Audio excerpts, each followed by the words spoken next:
ఎంతసేపు గుళ్ళ చుట్టూ తిరిగేవాళ్లే కానీ అసలు కలియుగంలో వెళ్ళవలసినటువంటిది భగవంతుడి పాదములను గట్టిగా పట్టుకుని తరించిపోయినటువంటి మహాపురుషులైన వాళ్ళు ఉన్నారు.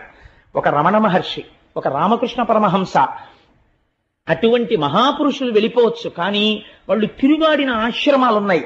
అటువంటి ఆశ్రమాలకు వెళ్ళి మన కాలు పెట్టి తొక్కాలి, కానీ ఆశ్రమాలకు వెళ్ళరు.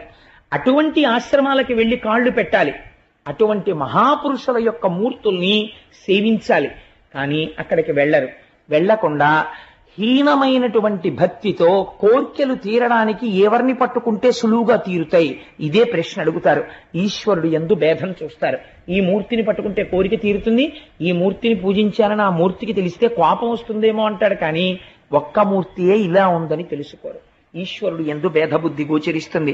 కాబట్టి ఉద్ధవ, నేను నీకొక్క మాట చెప్తాను.